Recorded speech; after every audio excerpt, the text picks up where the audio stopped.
Please welcome University of Delaware President Dennis Asanis. Director of National Agenda, Lindsay Hoffman. Ohio Governor, John Kasich. And the 47th Vice President of the United States, Joe Biden.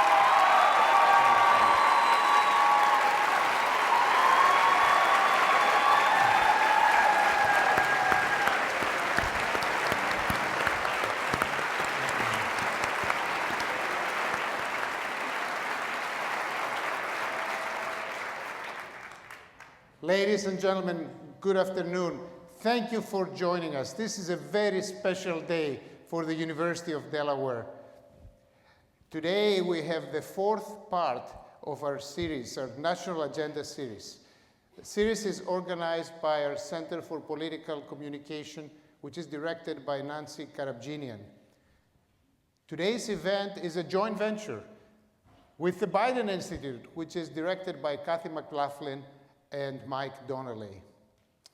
For today's event, we have two very special guests. You've recognized them already, but let me officially welcome here the 69th and current governor of the state of Ohio, Governor John Kasich.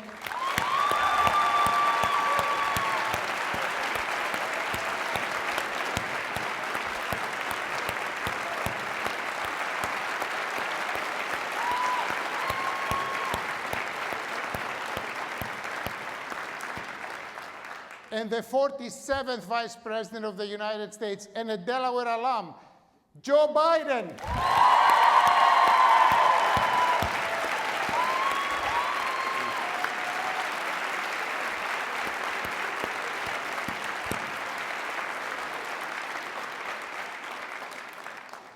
I know you're all looking forward to hearing their perspectives on this very special topic. In fact, today's event was sold out within 10 minutes of the announcement. We really need to build a bigger Mitchell Hall. So, indeed, bridging political divide and partisan divides is perhaps the biggest challenge that the United States of America faces today. The problem is not that we have different opinions, different ideas, and different perspectives. In our history, this has always been the case. And as a matter of fact, believe me, honestly, this is not going to ever change. But the problem is that today we're so much focused on our differences that we forget our common goals. And that's the problem. So many of the Americans today, unfortunately, have grown to believe that compromise and reaching consensus is just not right, that this is a sign of defeat. And really, the only way to succeed is by trashing your opponent. And that's the problem that we face today. And in today's world, our country needs all of us to work together, needs all of us to talk to each other and listen. We have some major issues out there, issues related to the economy, healthcare reform, immigration, national security, education, so many other topics. We have to work with each other, and we have to work together. And this is so wonderful about these two gentlemen that we have here today with us. They have been serving the country so well over the decades. They're the true servants of the people and the country. And they have proven that they can cross national divides. As a matter of fact, if those two gentlemen can't bridge the national divide, nobody can. So with this, I'm going to welcome here Joe Biden to introduce Lindsay Hoffman. Thank you, Mr. President. Thank you. John, welcome to my campus. I'm a proud graduate here. Two-thirds of my staff's from Ohio State, where he went. I just want him to see a really beautiful campus here. But John, because of Dr. Asanis and the faculty here, they've been kind enough to give me a platform here to work with, in this case, the Center for Political Communication.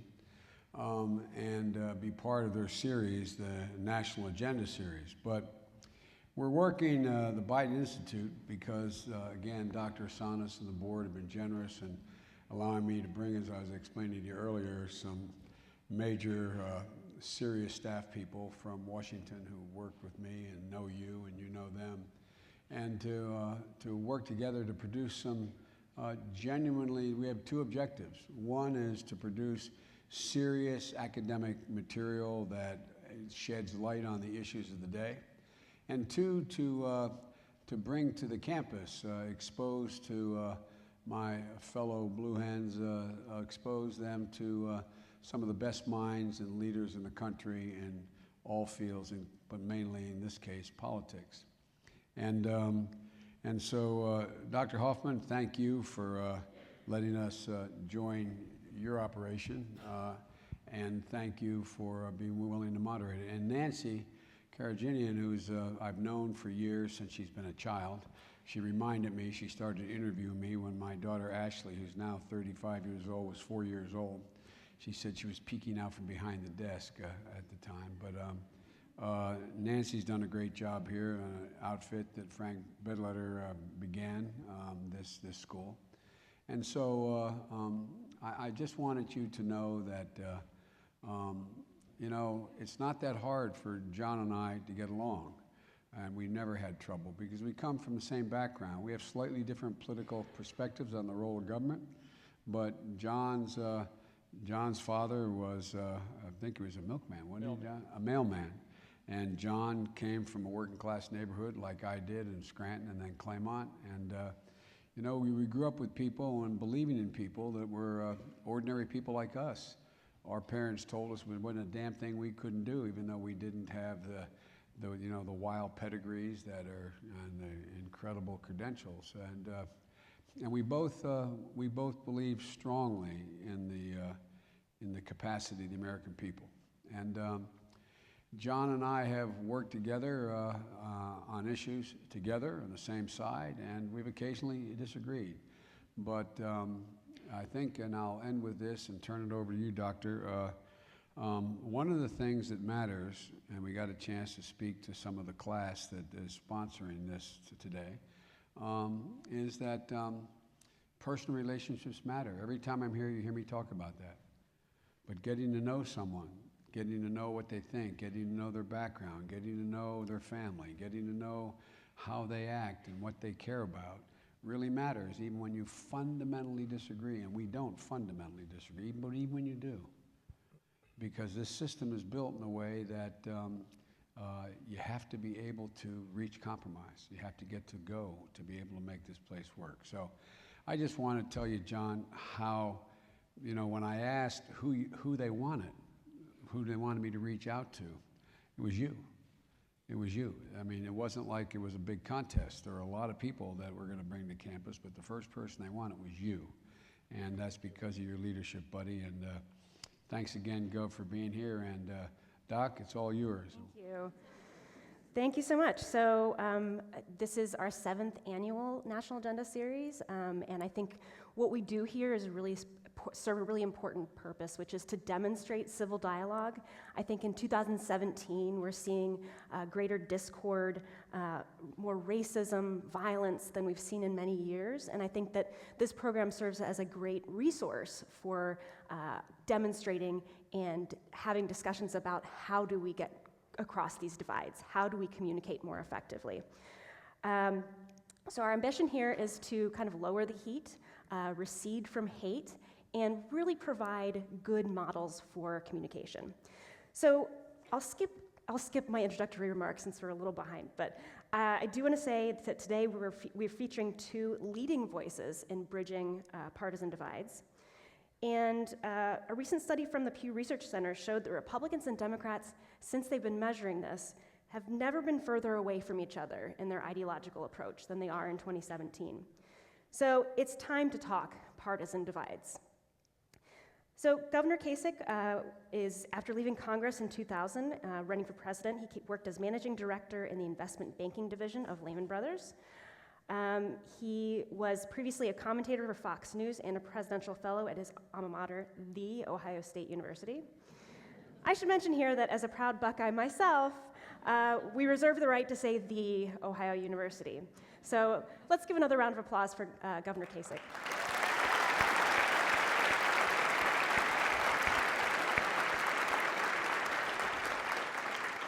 And we know Delaware's own Vice President Joe Biden was at age 29 one of the youngest people ever elected to the United States Senate. He served as senator from Delaware for 36 years and most recently as the 47th Vice President. Please again join us in welcoming Joe back to campus.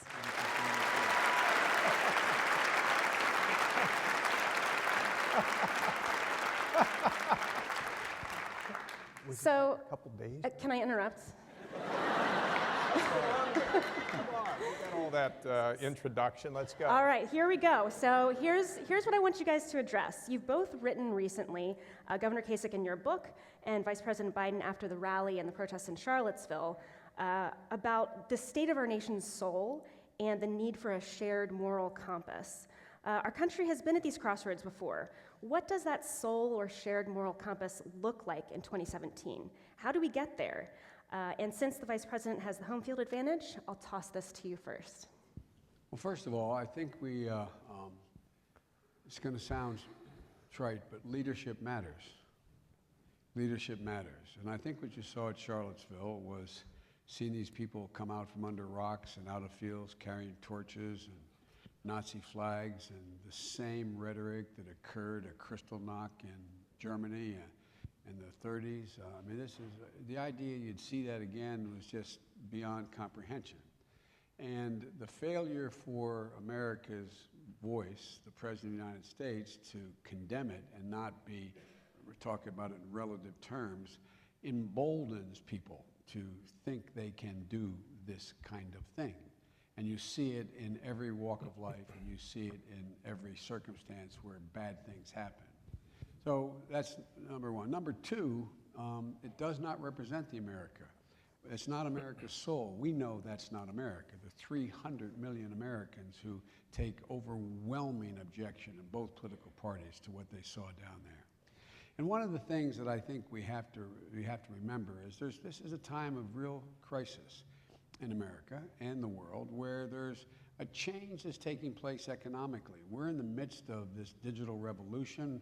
This Moore's Law continues to escalate in ways that a lot of ordinary people see their future as being in the horizon. They don't, I mean, not in the horizon, in the rearview mirror. They wonder what jobs they're going to have. What are they going to do? John and I were talking at lunch. You know, the highest rate of suicide, the highest rate of divorce, the highest rate of opioid abuse, the only cadre where life expectancy is diminishing are white males between 40 and 48 years old because there's a sense of hopelessness. And that always generates demagogues. And demagogues do two things. One, first of all, they appeal to fears. And they appeal to a fear in order to get the aggrandizement of power.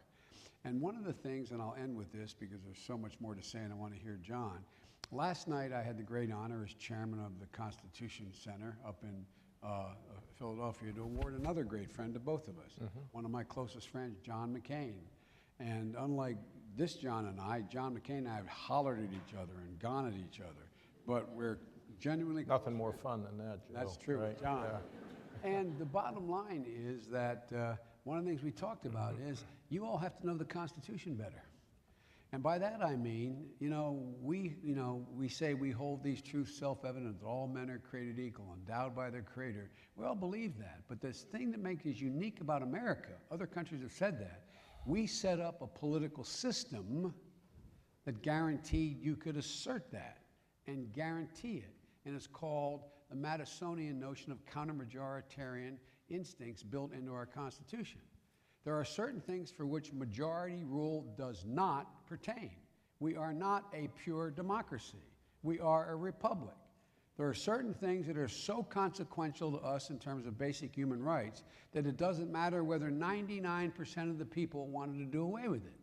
It's called the counter-majoritarian element built into the Constitution.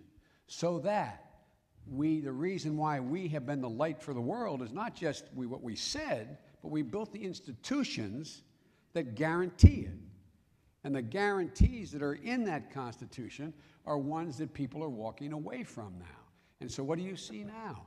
You see these demagogues talking about how it's just about whatever the majority thinks, riling up people, finding the other. Every time there's a problem, why doesn't a guy in coal country have a job in Ohio? Well, an immigrant. What does an immigrant have to do with the coal problem in southeastern Ohio?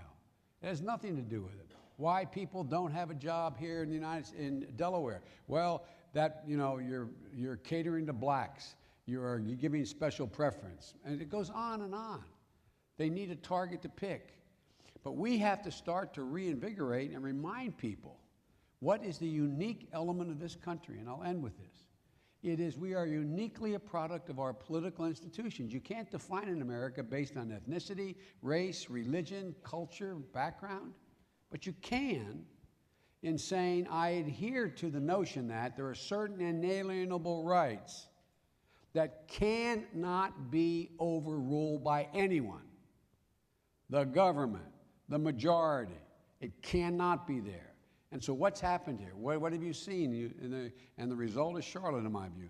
You've seen a direct attack for a year and a half on the courts, the illegitimate courts, coming from some quarters in our government now. And the second thing you've seen is you've seen this direct attack on the free press. What are the two things to protect and prevent the abuse of power? The courts and the press. So you guys have to get engaged. You got to get engaged. And remember why we are who we are. It's because we've built institutional structures to guarantee that all men and women are treated equally. It's the structures. We don't have enough people informed. Thank you. Governor Kasich? You know, I never thought I'd ever see the advantages of getting older. And don't get me wrong, last night after dinner, one of my daughters and I, and my wife and the other one were we were listening to Linkin Park, so don't think I'm an old fogey, okay? And there's not many songs better than Numb, so just so you know, I'm not making it up, okay? And you see, I'm changing as I'm aging. And Joe, I think part of it is, as a governor, I have 11.5 million people. I see people that hurt. I see people that need help. I see the whole jobs issue. There's sort of a weight that falls on you when you have that level of responsibility. I don't want to talk so much about, what Joe said about the Constitution, I think is really important. But I think there's two things that I think we're somehow forgetting. And those are two great commandments. Now, I know that in our society today that the minute I mention the word God, we all have thought bubbles about, oh my goodness, what's he going to do now? Look, I don't care who you're sleeping with. It means nothing to me. That's not what God's all about. God is about love, connectiveness, togetherness, forgiveness, grace, patience. And the two great commandments that we have, and look, if you're a humanist, I'm cool with that. You don't have to believe what I believe. But the first commandment is love God. What is that about? That's about humility. And what's humility? I know I don't have as much of it as I need, but what is humility? Well, I need to listen to somebody. Really what some of the great theologians say is, I'm not as worthy as you are. I fall short of you. It's really important. The second one, and the one that we have increasingly been forgetting, is love your neighbor as you want your neighbor to love you. When I think of the gnashing of teeth, the elements of hatred, of viciousness, of division, what happened to that commandment? Have we just forgotten it? Have we written it off? You see, I think that if you love your neighbor as you want your neighbor to love you, and if you practice humility, you kind of have an obligation to live your life a little differently. Now, it's popular today to talk about the failure of government. I tell you, Joe, I've never seen anything like what we see in Washington. The dysfunction is and the willingness to just care about my own election, which that gets back to, maybe that's another higher moral purpose. Because, you know, we're all heading out of this world at some point, and my goal is to have at least 80% of what they say about me be true when I'm dead, okay? We see the failures in government, the inability to put the good of our society above the good of my reelection. Easy for me to say. I think Joe and I have both practiced that for a long time. We have, Joe. I remember when you pushed the president into some difficult positions. It wasn't easy. But I think we've been pretty good on that. But then I look around at the rest of our culture. I mean, I look at Equifax. I look at Wells Fargo. By the way, they're not doing state business in my state. I banned them. You can't be taking advantage of people. No, I mean, seriously. But then I look at these companies, and I say, is it about profit without value? Because some of the great theologians have said that free enterprise with not underlaid by a set of values is bankrupt. Michael, one of the great Catholic theologians said that, and I happen to agree with that. Hollywood, I'm not saying another word, okay? No, only from the standpoint of, if you think that's the only place where these things exist, we're crazy. I mean, what are people thinking? If we think about sports, I see where they're now going to appeal Ezekiel Elliott. They want him to play football on Sunday. What, are you kidding me? Are you kidding me? The guy should go and play? We look at the matters of faith. And so many of these evangelicals now deciding that politics should be interspersed with religion. It had no place. Unless you're talking morality, like Martin Luther King did. But when I look across our culture, and I begin to wonder, have we all lost our way? And so where does it come down to? Well, you know, it comes down to you. I can remember being, and I'll wrap up here because I know you have a lot of questions. I was out in Utah, and I was at a town hall, and there was a young lady standing behind me, and I said, you know, no one's ever been made like you before, and no one will ever be made like you again. Do you understand what a big purpose you have? And she started to cry, and I told my wife about it. She said, you probably scared her, John. But do you understand, and I don't mean this just like politically, you all matter very much. The power of our country does not rest in presidents, governors, senators. The power of our country rests in you and us as people, and how we behave in class, how we behave out of class, how the business executives behave, how the theologians behave, how the sports figures behave. Was there anything that was more uplifting than to see J.T. Watt raise all that money for those flood victims in Houston? I mean, these are powerful things where we can see heroes, and we look at Houston, we look at Florida, we look at Puerto Rico, and we say, wow, there are heroes emerging. We got to be a little bit, not saints, none of us are going to get there, but maybe a little bit better heroes every day to somebody else. And so the power's in us. So don't be yelling and screaming, you know, don't be blaming them when you're doing the same thing. Be patient, embrace people, tell them you care about them, give them a hug. You'll feel 10 times better. That's the strength of our country, is you. And Joe's right about that. You, not somebody else. So. Thank you.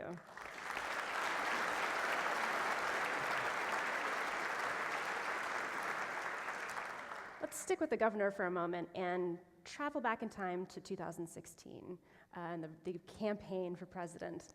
You really have to. Well, it's the only. Come on, that's not fair. Only one As a question. guest. Only one question. Yeah, no, that's fine. Because I study the intersection of technology and politics, I'm always fascinated by how every 4 years, you know, there's a Facebook or there's a Twitter or there's a new medium that's tracking things. And so what I was really fascinated by during the presidential debates in the primary was Facebook had, you could say, click an emoji as to what you were feeling. And I monitored this throughout the debate that was before the March 1st primary. And people were angry. And they got more angry as the debate went on. I think these debates are historically one of the best models for civil dialogue. What, in your opinion... Which debates were you watching? I wish I had been invited to those. Let me tell you something about the debates, okay? And These a did couple not stream of exemplify that, consciousness yeah. here. First of all, the debates were the craziest thing you said. Figure out what you can say so you can get on the morning news. Okay? I'm going to rip up the Iran deal. Okay? I'm going to kick 15 million people out of the country. That's what got the press. If you said, well, you know, we ought to consider what we do with Iran when we get there before, you think anybody was for you? No, it didn't work that way. The debates didn't work because it was all about what's the biggest thing you can do. It was not about a discussion like we're going to have here today. You know why? Because most people wouldn't watch. Well, you'd get maybe 7, 8 million, but you got 25 million. And remember, when it comes to the networks, money matters. Some of them made $1 billion doing all this stuff, okay? And now they're like going crazy because of the result. So that's the first thing. The second thing I want to tell you is, this is really, really interesting. You know, it's like no good deed goes unpunished. So I didn't go to the convention in Ohio. People are still furious with me about it. I'd never endorsed Donald Trump. People in my party still angry at me about it.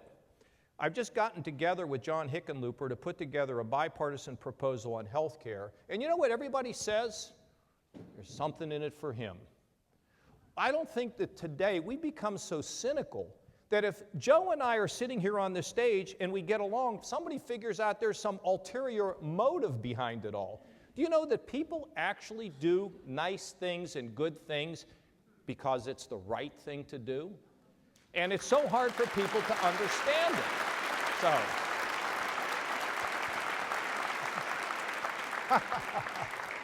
Thank you so much. Well, I'm wondering if either of you ever play the "What Would I Do" game, if you were president in this period right now today. Look, let me go back for a second to the debate. and I'll answer that question directly. John and I both have a bad habit of answering the questions we're asked. Sometimes it gets us in trouble. Look, number one, the press bears some responsibility. You guys, school communications, I don't think you're teaching the right things all the time. No, I'm not being facetious now, and I mean this sincerely. Think about it now. If, in fact, there was an actual debate that didn't include Donald Trump groping a woman's crotch or and I'm not being facetious. Look, there was a study done by the Shorenstein Institute, and the communications people probably know this. Of all the words spoken in the debates and in the campaign, only 4% that was covered involved issues. You hear me now? 4%. 4%. Now, the press is going through an overwhelming, they're really the brightest people I have known in my career. I count among them the press people. I mean, I really mean it, academically, intellectually. Yep. But think about what's going on now. If a newspaper is going to survive, they're not quite sure how they're going to do it. It's changed incredibly. There's very little editorial comment, or there's very little editorial filter on about anything that goes out. Thirdly, you find yourself that if in fact you are going to respond to something that is substantively important, but you can elevate it, like John said, by taking an extreme position, you know what's going to be carried the next day on the news. And so it's all about, and that's why we're going to get to it probably somewhere along the line here, that's why the new technology is both incredibly liberating and also dangerous, because there's no editorial filter on anything at all out there now. And so with regard to the question of whether or not do I sit and do I think to myself what I would do, one of the great advantages, and there's no power in the vice presidency, it's all reflective. You've heard me, students have heard me before say that it literally, as Benjamin Franklin said, we should refer to the vice president as his superfluous excellency. Okay? There is no power. Your standby equipment, as one former vice president said, and you break a tie, unless you have a relationship with the president that's real, and I was lucky to have that. And one of the things you get to do when you're a governor, I never have been, And when you're a vice president, which I have, is you get to, because I got to be the last guy in the room in every major decision. He made that commitment to me, and he kept it. Because I could make my case as to what I thought we should do. You're able to judge whether or not the advice you gave and your president, the position you took, whether it turned out to be correct or not correct. So you have a sense, you have a scorecard. He knows what the things he did that succeeded and what the things he did that didn't succeed. You don't have to guess about it. He's done it. He's done it. And one of the things that I found that it doesn't mean the recommendation you had, which was different, would have worked. It just means if you said, don't do what you're about to do, didn't work, you knew, it increases your confidence in your judgment for guys like John and I have been around for a long time. And so what I was able to do for 8 years is not second guess, but be absolutely directly clear and private to the president when I thought he was right, when I thought he was wrong, what I thought he should do. The fact that I'm no longer vice president doesn't mean that I no longer have those thoughts. I do. No, I do. I'm not trying to be funny here.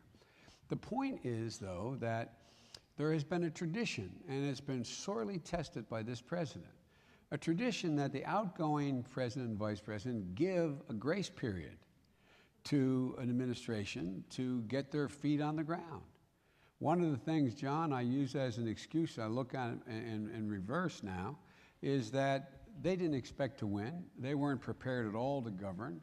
They had not anybody in place. They didn't even have what every major campaign has. They didn't have a committee working on exactly what they do in transition. There was no transition group. So I said, let's give them a chance to put people in place and see what they do.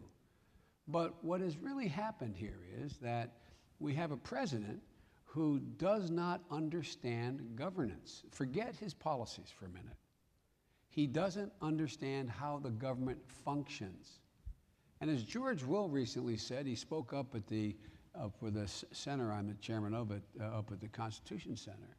He talked about the fact that there are the reason why we have certain basic norms, certain basic political norms.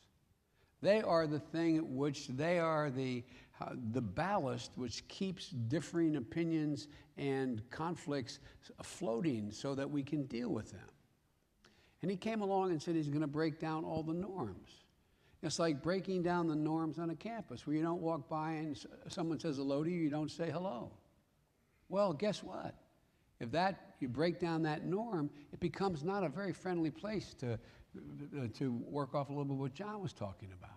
There's certain basic norms, and he doesn't understand them, and the ones he understands, he tries to break down. And secondly, this penchant for self-aggrandizement and this penchant for tweeting, this penchant to focus so specifically and internally on what he does or doesn't do, even if he was right about everything, is sending a message to all of you and sending a message to your younger siblings that is just totally inappropriate. We talked about this, John, when you and John Boehner and Barack and I were playing golf last time, and you guys won. But all kidding aside, you know, we saw the beginning of the demise of the nature of the discourse when the Gingrich Revolution started to occur.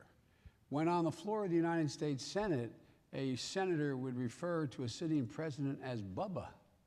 When someone, forget Democrat, Republican, when someone would yell at a State of the Union, liar, these are basic norms. There's a reason why we have certain basic social norms. They're the arbiter of how we work together. So the thing that I find the most debilitating about what's going on now is the destruction of these norms, and it's generating chaos. It's generating chaos internally. I don't want to see the Chief of Staff quit. I don't want to see the Secretary of Defense or the Secretary of State quit. I don't want, all the people who are in our administration who are still there, they call me all the time. I say, please stay. Please stay. There has to be some competence and normalcy. But again, it's not even about the issues. It's about the norms. I'll conclude by saying, you don't say to a foreign leader, even someone as difficult, dangerous, and against U.S. interests as the president of North Korea, you don't refer to him as a little guy. You don't stand. I was recently with a head of state. John, I've had 14 heads of state contact me to want to see me, to get me to explain what's going on. And no, I'm not being facetious now. This is the deadly earnest. And I'm very careful about making sure I'm not in power. I don't set foreign policy. And I never speak ill of an American president abroad. That's an absolute rule of mine. But I was recently with one prime minister in Europe. I went over to speak at a conference, and he wanted to see me. And so I thought it was a courtesy call, and I thought it was going to last 10 minutes. It lasted 2.5 hours. And at one point, this prime minister said, and did you see what he did? We're sitting in the same side of a conference table, sort of as close as you and I are.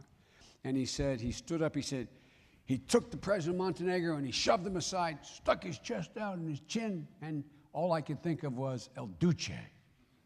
Not a joke. Not a joke. That's what people are thinking. That's what people are thinking. Violating the norms of personal conduct generates more anxiety and fear than any policy prescription that this president has enunciated. Sending his Secretary of State to talk with North Korea and saying he's on a fool's errand. It is absolutely bizarre. This bizarre conduct. And let me ask you, professors out there, if I said to you 2 months after this election, are you fundamentally worried about things in a fundamental way getting out of hand? Democracy being questioned, or foreign policy maybe ending up in a war. My guess is 90% of you would have said, no, look, this is a bad period. But let me ask you today. I just did a major speech. Got the Brzezinski Award by the Council for International Security Studies in Washington. Every foreign policy poobah on both parties are there. I asked the question, how many of you today are concerned there's, for the first time in your career, a genuine possibility of a nuclear war? In January, it would have been about 1%, and they would have thought it would occur if ISIS got a hold of a nuclear weapon or an accident occurred. Folks, this breaking down of the international and national norms is the glue that holds the liberal world order together and holds together our system. That is what is being attacked now, and that's what's most dangerous. Can it be reversed? Can Yes. we get back on track? And what are some suggestions for doing that? Well, first of all, let me say a couple things. What's really pretty amazing is that when you look at polls, the country's divided about the president. Now, not 50-50, but there's still strong support for the president in some quarters. There was an article yesterday, front page, that the flake in Arizona may be in trouble because he's criticized the president. See, it's become about base politics. It's the base politics of Republicans, and it's the base politics of Democrats. Look, I've been involved with a great Democrat, John Hickenlooper, trying to resolve the health issue. The minute that the Republican proposal went down, Democrats went out the window. See, I think that what we're seeing, and why did Trump get elected? I mean, I've written a book about it. Buy it, it's great. But look, and I don't want to get in. I don't It's out want in to the get lobby, into. by the way. I've said all that I frankly need to say about temperament, how you conduct yourself. You've seen me on television do it. I try to stick on these issues, of which I have profound differences in many cases with the administration. But what was really behind it in many respects is people felt, that you said it earlier, Joe, they felt hopeless. They thought that the current political system doesn't work for them. They're unemployed, they have nowhere to go, And they thought, you know what, all these politicians, oh, forget it. I'm just going to try something different. I'm going to try something new. I think that's part of the reason why we had this result. But to some degree, the politics today is a manifestation of the politics that's been brewing for a long time. Exactly. I mean, I remember the Bork hearings. I remember you were on the committee. You saw how raucous and how they were. And then we went through an impeachment, and then we went through, the Republican Revolution, and we saw Jim Wright be driven out and Foley be driven out, and then we saw the Republicans win the House for the first time in 40 years, and Democrats kind of said, no, you never won. I mean, we're going to just fight you. We're not. It's really a pox on both houses, and you are right about that guy that yelled at the president, you lie, and here's the ironic thing. The next day he put out a fundraising letter, raised money off of it. So the system itself has been breaking down because of base politics. Why did Democrats go out of the window on health care? Well, because if you don't stand behind Obamacare, Bernie and the boys will come and get you. And if you're a Republican and you try to cross the base of the Republican Party, they come get you in a primary. See, the whole system is polarizing, and we have a manifestation of what has been happening over a long period of time. And therefore, we are more divided. And how do you fix it? Well, I can remember I was chairman of the Budget Committee. I was one of the most partisan committees. But I got along with everybody on the Democrats on the committee. It was really good. And our Republicans would say, well, let's just come in for a couple hours and then we'll shut them down. And so, whoa, wait a minute here. You can't do that. I mean, what are you kidding? Not only are we not going to shut them down, I want to know what amendments we're going to accept. It doesn't exist anymore in the Congress. Nobody is telling anybody what their behavior ought to be. The grown-ups have somehow disappeared. And when that happens, there are no rules. And Joe, it's interesting what you say, because there are some fundamental rules of human behavior that have been violated, that cannot be violated. And that's back to respect and humility and all these other things. So when I look at the political system, do I think it can be fixed? Absolutely. You say, what would I do if I were president? Well, let me tell you what I do. I'm governor. So I have a big job. So what are we about? We're about economic growth. And we're growing up 479,000 jobs since I came in. We were down 350,000. Jobs?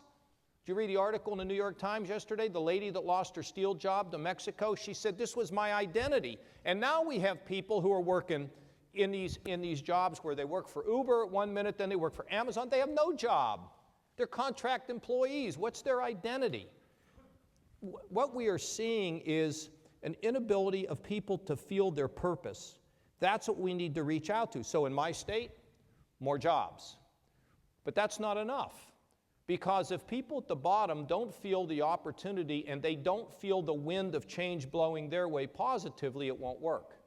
So we created the first earned income tax credit in Ohio's history. We do set-asides for minorities. We have addressed the issue of race in my state. I've expanded Medicaid so the mentally ill, the drug addicted, and the chronically ill can get help. I mean, this is and my goal, along with Joe, look, I saw Joe at the Pelotonia in Columbus. He said, would you come to Delaware? I said, of course, where you want me to go? I'll go wherever you want me to go. You know why? Oh, people will go crazy when they see this at home. There's not a lot of a difference between these two human beings who grew up in blue-collar families. Oh yeah, there's going to be a difference on this issue and that issue and essential health. But you know what the bottom line is? We want to look at a problem and say, what is the most practical way to fix it? My idea is government is a last resort, not as a first resort. Joe's saying, government could be more involved. Oh, so what? So what? Is that enough to cause us to have a war? Because most of the wars that are going on today are not caused by philosophy, they are caused by politics. They're not about philosophy. They're about the politics of how I can get ahead. And the same is true for everybody in this room. Inherit the earth and lose your soul. That's what we have to be careful about. So, Can I add something to what you're saying? Yeah, absolutely. Why not? No. We're on a roll now. We need 2 more hours of this. No. I tell you what. The point John is making, when I sat where you're sitting in these very seats in 1965 graduating, all from that period till I graduated from law school in 68, the mantra was drop out, disengage. We were more divided as a nation then than we are today on substance. The Vietnam War was ripping us apart, families and friends who didn't talk to one another on this campus. We were ripping each other apart on when I was involved in promoting women's issues, I was viewed as I had to be gay. There must be something wrong. No, I'm not a joke. When we talked about the environment, it was Biden and others were just talking about going after corporate America. This is because they have the war. I mean, the civil rights cases were still not settled by any stretch of the imagination. But when I walked across that stage at Syracuse University, the day the only political hero I ever had, Robert Kennedy, was shot, I was damn determined that me and my generation could change things. Today, what you face is a totally different problem, and John's the only one I've heard talk about it. It's not the substance. On every major issue, from gay marriage to infrastructure to immigration, a majority of the American people agree, from 53% to 68%. There's not one major issue out there, substantive issue, that the public disagrees on. Unlike my generation, when there was no disagreement, no agreement. But the political system is broken.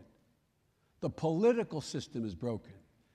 We used to be, even when I got there before John, but not a lot before. When I got there were 10 segregationists in my party, in the caucus.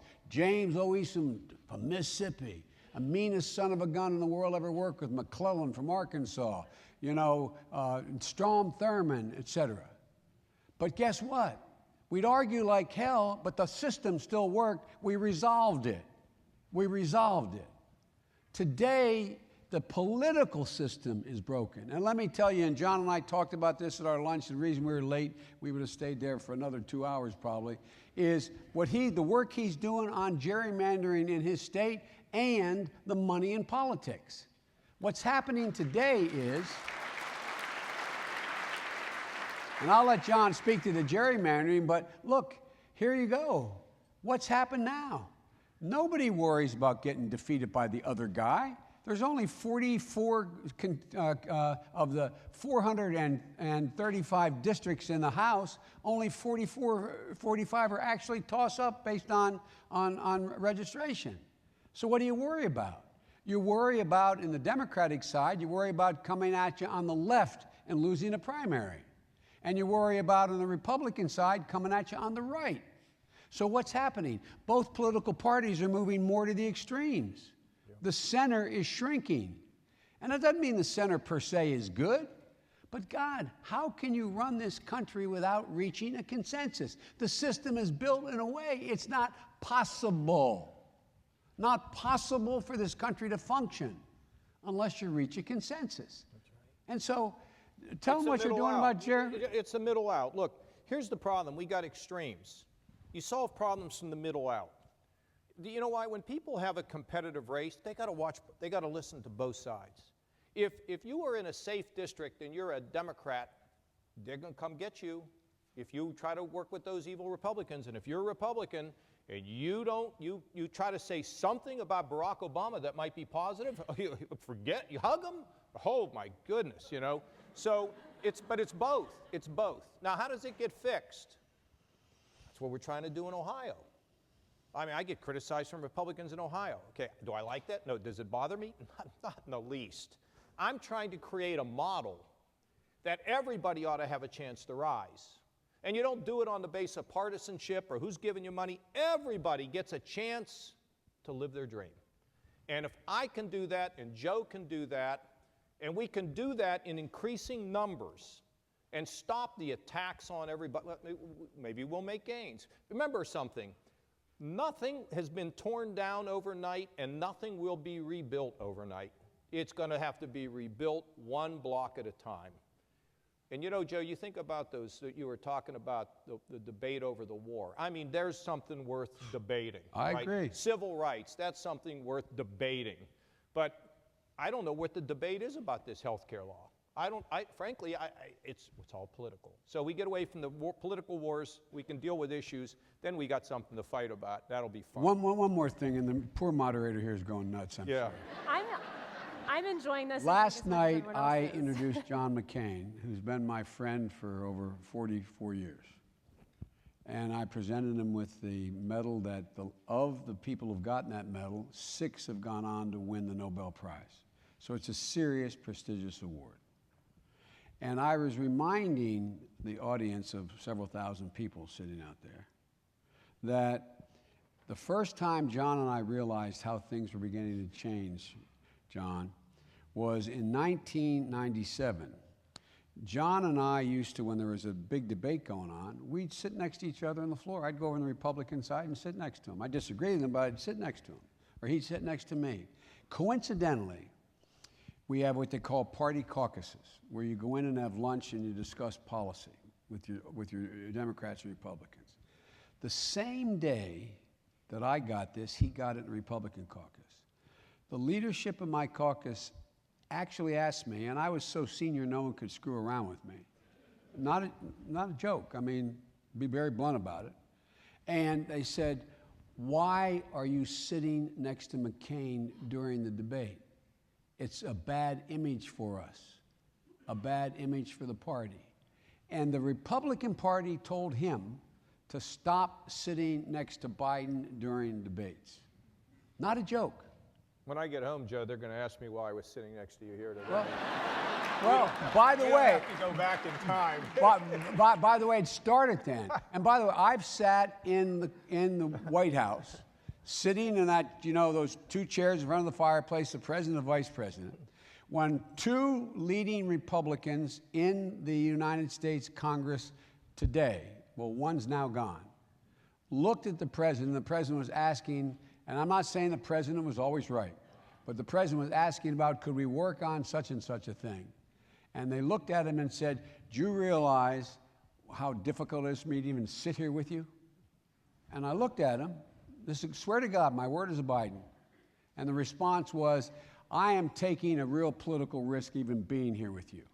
The President of the United States, I don't care who the hell it is. As we're walking out the door, I'm always the last guy out the door, and the President, you know, when we're in the Oval. And so I start out the door first after this one particular congressman. I get this he grabs my shoulder, pulls me back. The president said, where are you going? I said, I got to talk to that guy. And he looked at me, he said, don't, Joe, don't. I said, I'm not going to let anybody talk to a president of the United States like that in front of me. An interesting guy, he said, Joe, look, you take the good with the bad. I said, no, that's bad. That's just not good manners. Just not good manners. That's how, but it started. As you said, John, it goes back. These things incrementally build. Character is made of 1,000 little things you do. No one thing, 1,000 little things. And so is the political system. And when you take out these things that are the basic normal procedures in the way in which you operate, you just weaken the whole foundation. So what advice can you offer young people in my classrooms who were woken up in a lot of ways by the politics of the past year and a half, 2 years? What can you offer them to encourage them to help rebuild what you're describing? Well, I think you ought to go get an education, is what I think you ought to do. Figure out what you want to do with your life. One of my daughters is probably, she wouldn't admit it, but she's probably inclined to politics. I always say to her, hey, sweetheart, do you want to run for office? Not until I made my money, Daddy. You know, I think Joe and I were lucky. I was elected to the legislature when I was 26. No relatives at all in Ohio, no support, except a couple of my buddies.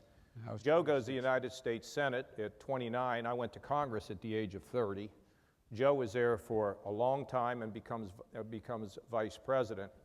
We made the NBA, Joe. You know, all these kids, you ask them, what do you want to be? I want to play in the NBA, or I want to be a soccer player. Well, some make it, but most don't. And so I think the most important thing for young people to do is to go and carve out your career while at the same time, you know, being as strong as you can be about the things that you believe and the things that we've talked about here already. And if later you want to dip into politics or be involved in a movement, I think that's good. But I wouldn't, right, as a young person, I wouldn't make it the center of my life. I would get on with my career, I'd make something, and then if you want to dip in, and you can dip in, by the way, while you're getting your career. So there's never a more important thing now for women to do than to stand together. I mean, you know, it just, look, I mean, it goes without saying exactly why. There are movements around race or movements around the environment, fine, but get yourself established. Get yourself something where you're strong yourself, and then dip in. And then if you want to be in politics, you want to run for office, or you want to go work in Washington, fine. Whenever I hear a young person's going to Washington, this is really not politic. I say, okay, when you go, when are you leaving? Okay, no, I'll tell you why. How many staffers do you know, Joe, that went down and devoted a lifetime and a career to a politician, and the politician walked out the door and the staffer was left with not much? So, you know, just don't be seduced by that, but make a difference. I mean, I guess I'm being contradictory in a way, but I want you to get your degrees. I want you to become something. I want you to stand on your own two legs. I don't want you to have to depend on somebody else. And involve yourself, but don't disrupt that specific mission that you feel you were created to perform. That's my President? I don't disagree in any fundamental way. I view it slightly differently, but it starts with the same premise. My dad used to have an expression, for real. He'd say, it's a lucky person who gets up in the morning, puts both feet in the floor, knows what they're about to do, and thinks it still matters. Think of your parents' generation. How many people they know who are very successful and at age 50, 55, no longer think what they does really matters. So it's a really lucky person who figures out what they really want to do and what they really want to be. It's a hard, hard thing. And it doesn't come for most people when they're in high school and college. It comes after exposure to other opportunities. The second thing is that I think that you can serve the country without being involved in public life, without being engaged in the public process. You know, I did the commencement at Yale, and I was making the case that, you know, there was a professor I had here had a gigantic impact on me. He was at the political science department.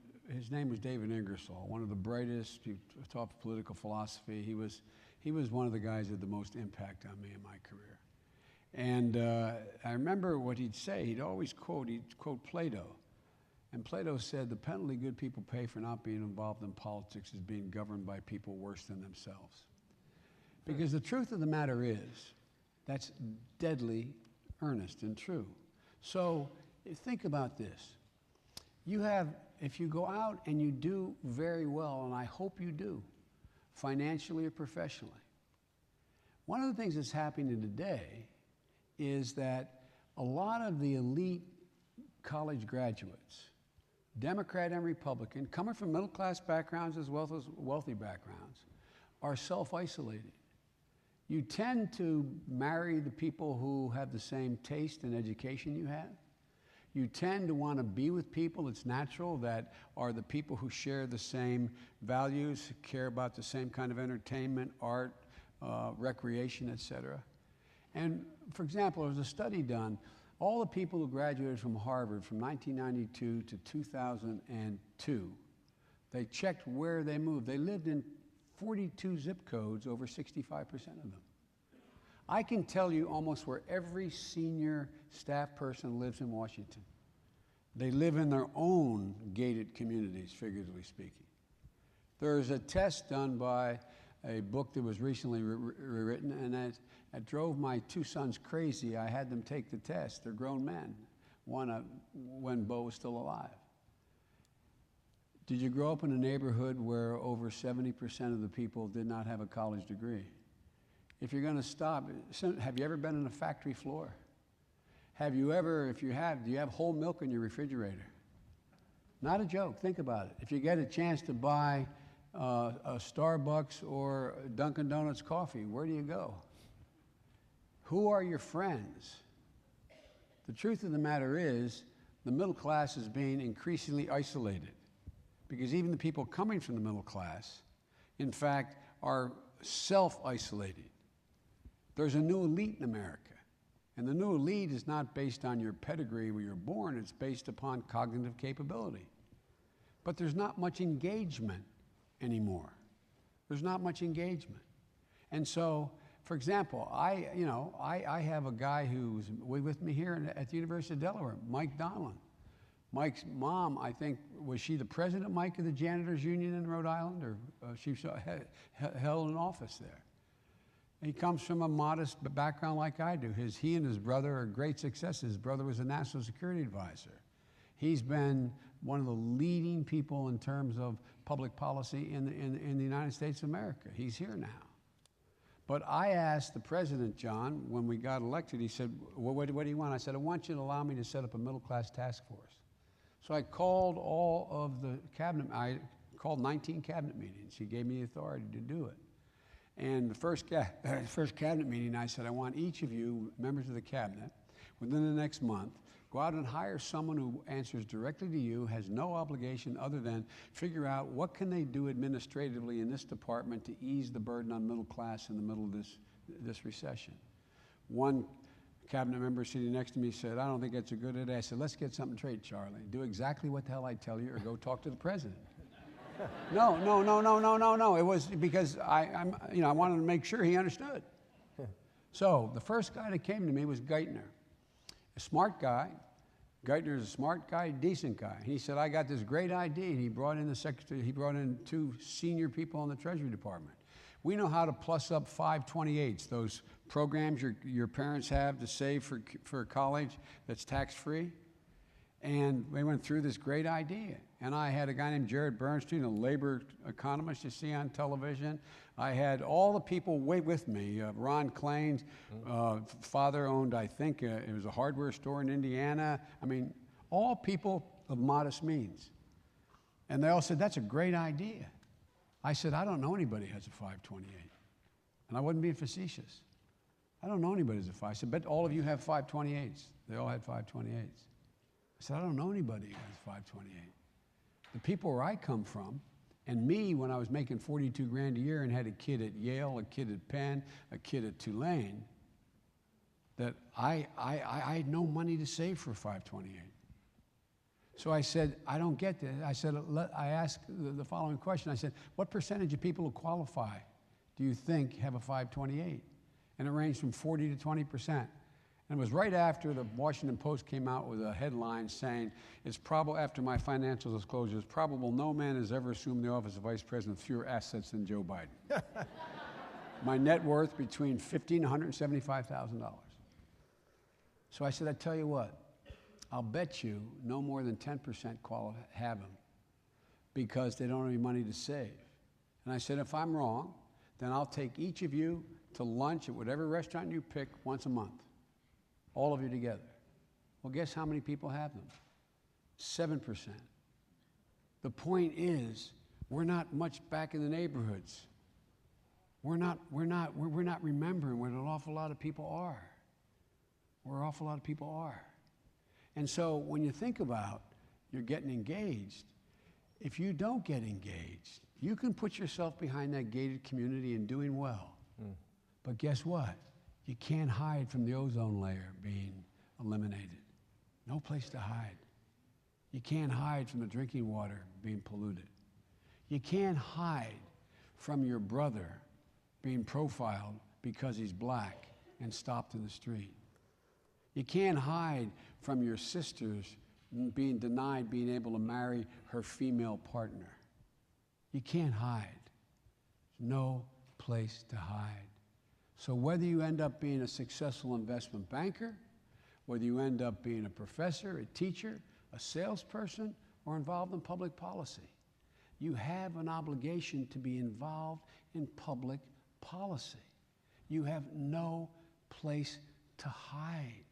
no matter how much money you make, no matter what happens. And I'm not discouraging you from making money. I should have raised a couple Republican kids. You know, I mean, all my kids did the wrong thing. My one son goes to war and then becomes attorney general and gives up $800,000 in income as a lawyer. My other son leaves MBNA and ends up deciding to be go to the Treasury Department and then ends up heading up the World Food Program, USA. And my daughter goes to Tulane and graduates from Penn Graduate School with honors, and she's not making her tuition, and she runs the largest nonprofit in the state. I needed one kid to go out and make some money, so when they put me in a home, at least I'd have a window with a view, you know? But folks, I've said too much, but you got to get involved, and don't tell me there is no opportunity. It is wide open. It is wide open. You can drive a Mack truck through the opportunity. If you want to go run, I'm serious. Last point, Shorenstein School. When I did Harvard's commencement this year, Shorenstein School put out a study. How many of that graduating class had any interest in being involved in public life? When I started, it was about 40%. Now it's down to 14%. I think the number's 14%. I think that's a good transition to our class, which is here. One of the things about... You know what, I'm sorry, this is an uncontrolled... Please, I got to tell you one thing. I'll just ask Joe's my touching on, we're all volunteers to get the touching on it. microphones. Because I want to talk to you about politics in education.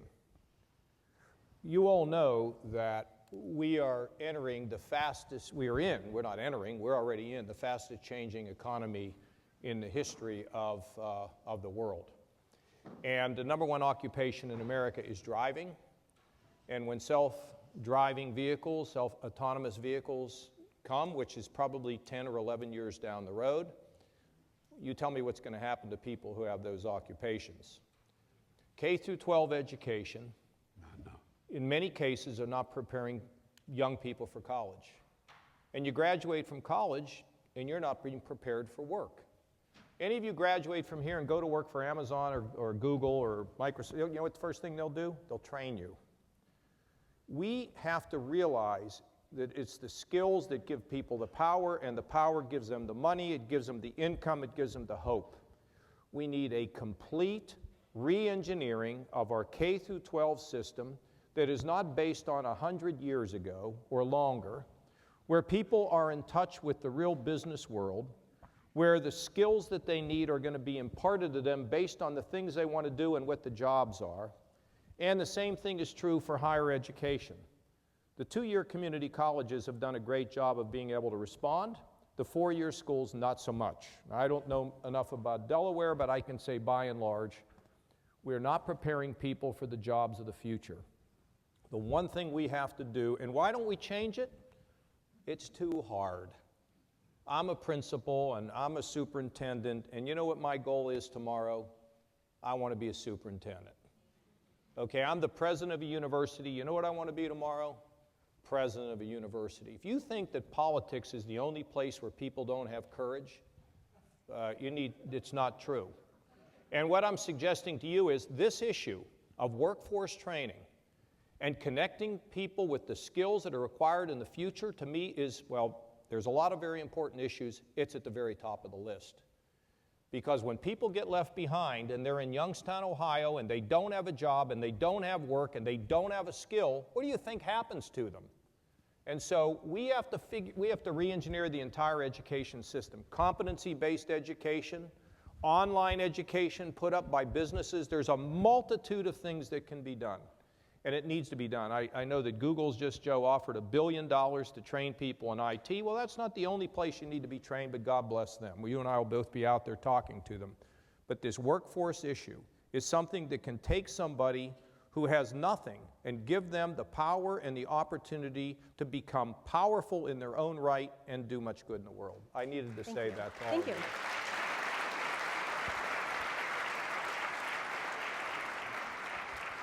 Well, in the time that we have left, I'd like to feature another component of National Agenda, which I think a lot of you who come to these events don't really see the behind-the-scenes component of it.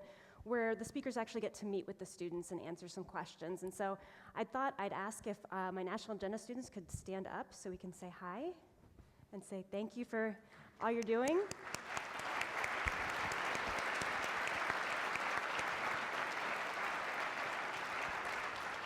So what I'd like to do now is actually toss the Q&A to start with these National Agenda students, so you can kind of get an inside peek at what our speakers go through. These students come up with very thoughtful questions, and so you can kind of see what we do in the classroom, except only now we're in an auditorium with like 650 people, so no pressure.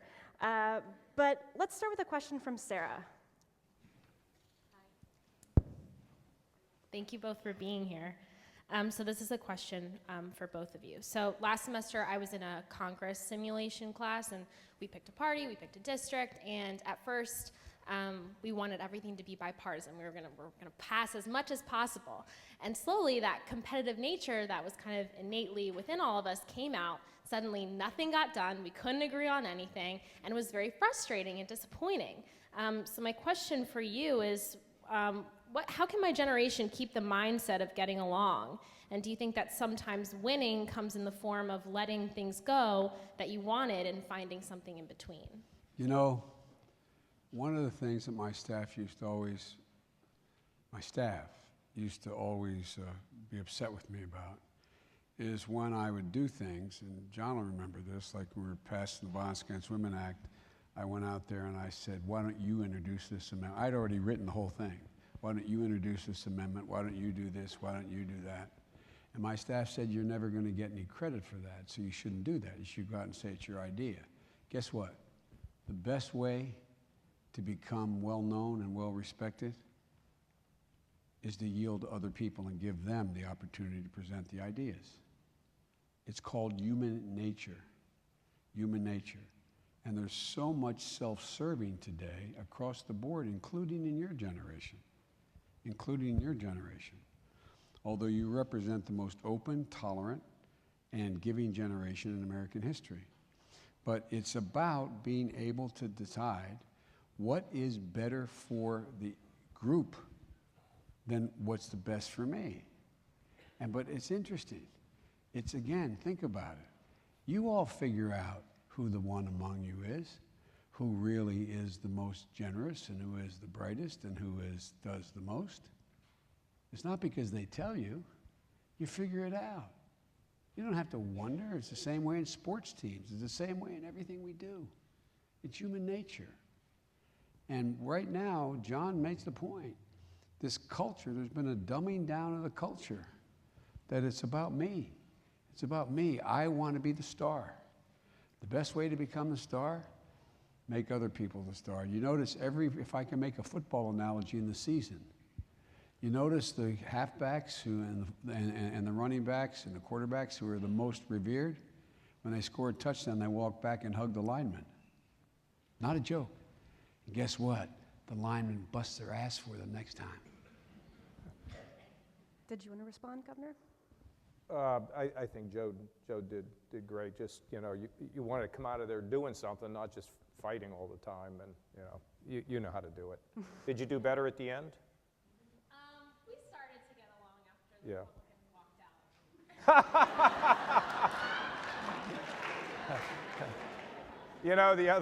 out. One thing I will tell you is, the one thing they walked out. Here's the thing that I will tell you. See, we all absorb that we agree with, so what we need to do is stop just absorbing that we agree with and absorb something that we don't agree with, because we might find out that some of what's being said would be deeply appreciated. I'll tell you a funny thing that happened a couple days ago. I was talking to this lady. She's a preacher, and in fact, I have my daughter's principal with me because I figured if he's here, I'd get points for them. We were laughing this morning because we found out, this is a stunning thing, Colin Kaepernick is a devoted and serious Christian. Nobody knew that. Isn't that interesting? And people are going to hear that, they're going, that can't be true. Well, the point is, absorb something that you don't agree with, and it's hard to do. but I think it's worth doing. That's excellent. Thank you. Let's take a question now Adam, from okay. Jordan. We are actually in the middle of Free Speech Week, and this is a question that has to do with Free speech on a college campus. Yes! Vice President Biden, recently we've seen divides on college campuses throughout the nation with protests of various conservative speakers. These protests sometimes shut down the speakers altogether or end in violence. My question for you is, what is your take on these protests and how they've affected free speech on college campuses, and how would you encourage people to be more accepting of opposing viewpoints? You know, it's interesting. When I was coming up through college and graduate school, free speech was the big issue, but it was the opposite. It was liberals were shouted down when they spoke.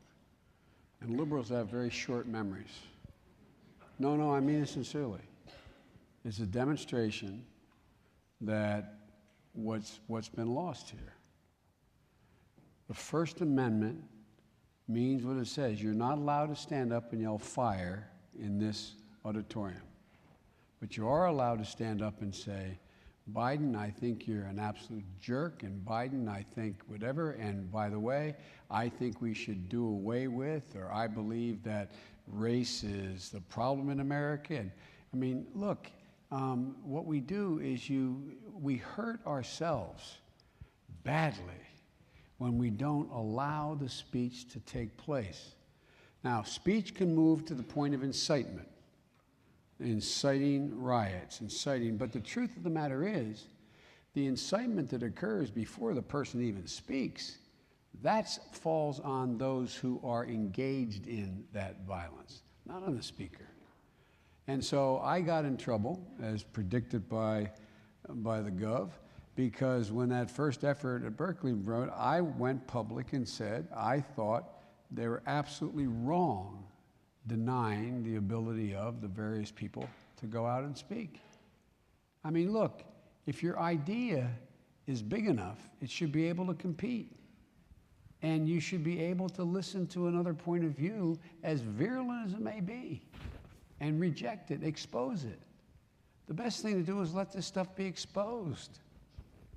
Don't be like these other people. Don't give the Trumps of the world the ability to compare you to the Nazis, or you to the racist, or you to, because you're doing the same thing. You're silencing. That we mean what we say. I taught constitutional law at Widener Law School for 22 years. The First Amendment is one of the defining features of who we are in the Bill of Rights. And to shut it down in the name of what is appropriate is simply wrong. It's wrong. Thank you. I think we have time for one more student question. Glad she didn't ask me. This would be an area where I would disagree with Joe. If I were president of a university and I had some hate speech person coming, I wouldn't let him come. I just wouldn't. And if people didn't like it, I guess they could go transfer somewhere else. I don't know. Here's what I mean by that. I mean hate speech. I mean hate speech, because we had one of those, quote, hate speech speakers wanted to come to Ohio State. The president called me and said, we're not going to let him come. I said, okay, good with me. So I think there's a common sense element. Joe is not, see, we're not talking now about people who have very diverse ideas, okay? We're not talking about that. Somebody who's, you know, whether it's left wing or right wing, we're not talking about that. We're talking about somebody who's there for the explicit purpose of trying to, yes, and that's just nonsense, and you shouldn't have it, and I think that's kind of how I feel about it. People like it, great. If they don't, then, you know, they won't make me president, although of the not only in the United States, but of any university. Thank you. They didn't choose the first one either, so. Thank you. So we do have time for one more question from one of the students in the National Agenda class. So Sarando, would you like to ask your question? This is for both speakers. I want to thank both of you guys for being here today. And my question is for Governor Kasich. President Trump often uses fake news when a news story doesn't go along with his narrative. Do you believe that calling the news fake is harmful to the country as a whole, because most of us outsiders, like people who are living in Washington, D.C., that's how we get our news from? Or do you believe that the media doesn't cover politics fairly and accurately? Well, I think we kind of talked about this earlier. I think if you're all about the eyeballs and all about the money and all, then, you're not doing your job. I mean, there's ethics required of journalists too. And no, I don't think I've ever used the word or the term fake news that I can think of. I mean, I think Joe's right. Journalists are critical. I mean, I have great respect and admiration for them. Do I agree with them all? No. How do I do the news? I read all kinds of stuff I don't agree with, stuff I do agree with. I just try to figure out what the truth is, because you know what I figured out in my life? There's 3 sides to every story. There's your story, somebody else's story, and frankly, at the end, what the truth is. So I don't want to disparage them, but I do tell you they carry responsibility. When the election was over, I called an executive who runs a big media operation. I said, so you made $1 billion, and now they're going to tell you to make another $1 billion. My question is if you make the other $1 billion, are you going to be able to look yourself in the mirror? So it's not always about the shiny object, I don't think, in life. So my view is that we respect them. Joe and I work with them. We've been slammed by them. We've been praised by them. It's just all part of what it is in a life in politics. But for all of you, don't narrowcast. Don't do that, because then you just get reinforced your opinions, and that's not healthy, because the growing experience is to open your mind to things that you never thought you would experience. And guess what? When you do it, you find out you grow and you're more satisfied in life. So I wouldn't use that term. I don't like that term. Thank you. Vice President, did you have any final comments on fake news? I'm trying to do this as quickly as I can. The first attack that occurs on freedom of expression and the limitation on the ability to abuse power is to attack the press as illegitimate. If that sinks in enough, then what happens is you can do an awful lot of things if you're in power that allow you to accumulate power and then abuse the power. And I think it's been a concerted effort on the part of Breitbart and others to try to so discredit the press that then when you do things that are the flat abuse of power, they are characterized as not you doing anything, but it's fake news. I really didn't do that. Think of the things, the bold-faced lies that have been asserted just in the last 8 months. I'm not holding any water in my hand. Who says I'm holding water in my hand? It's fake news. I mean, things as blatant as what I just did. As blatant as what I just did. And when you delegitimize the press to the degree that they are not believable at all, then, Katie barred the door. It's all about abusing power, accumulating it, and using it for your own purposes. And and by the way, though, one of the things you're going to have to figure out, your generation, every generation's had to deal with it in some form. Radio changed the way politics worked. Television changed the way politics worked.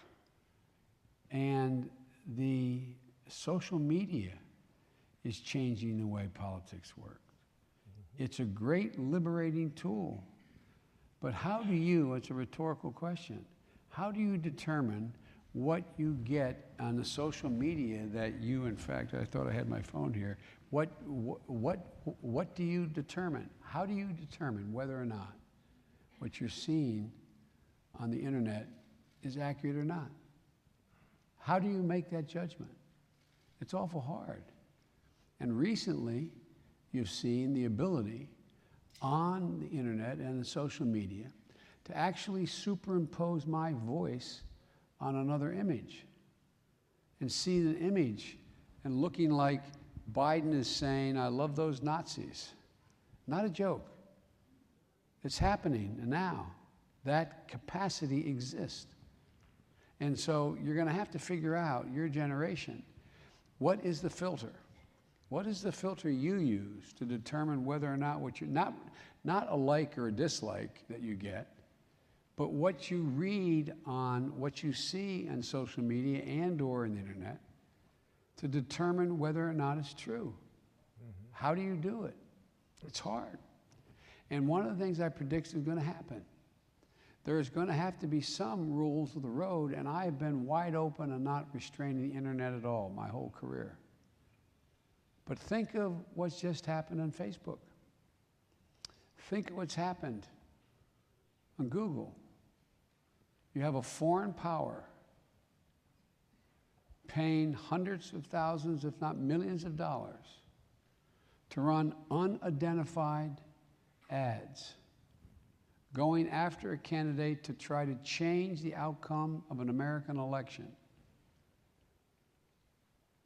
And Facebook, oversimplifying, saying, until recently, well, that's not our responsibility. What would you do if the local newspaper allowed ads to be put in the paper without any identification of who took out the ad? John Doe is a rapist. He hasn't been convicted of rape. You just don't know it. Don't vote for him. With nobody's name on it. You think it's outrageous, right? What in the hell's going on? And by the way, there's only one thing I do know a whole lot about. And John served on the Defense Committee for 10 years. I know a whole lot about our foreign policy and our national security system.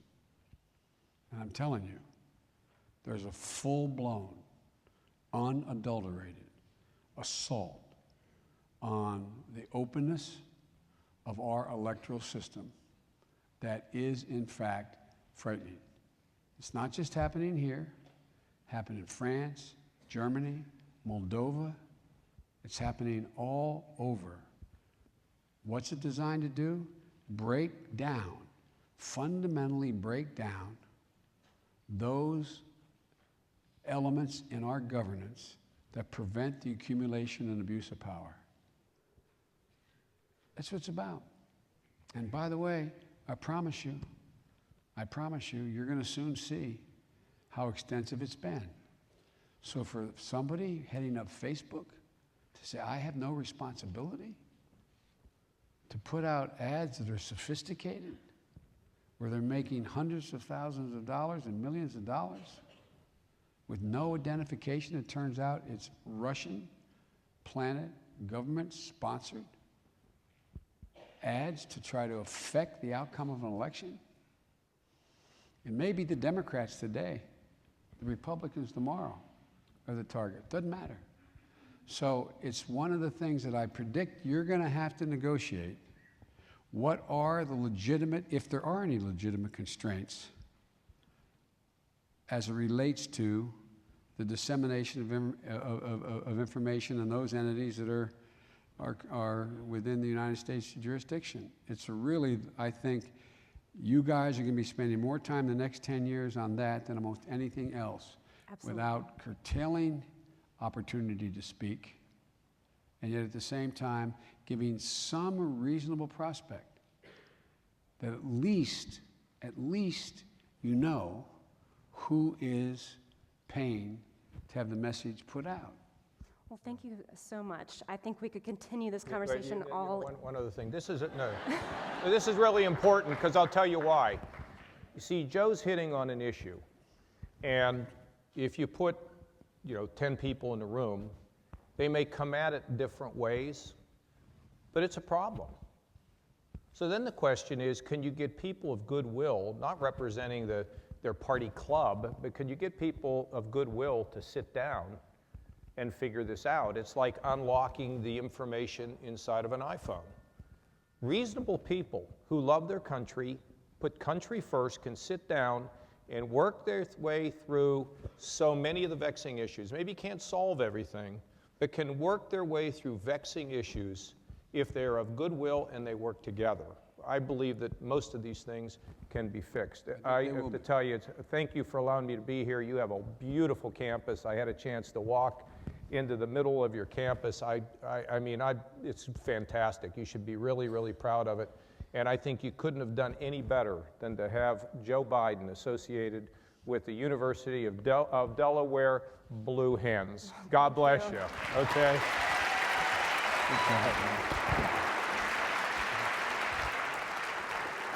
Thank you. We made it hard for you. Sorry.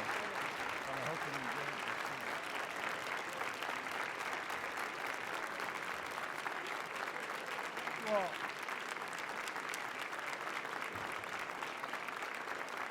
ice cream.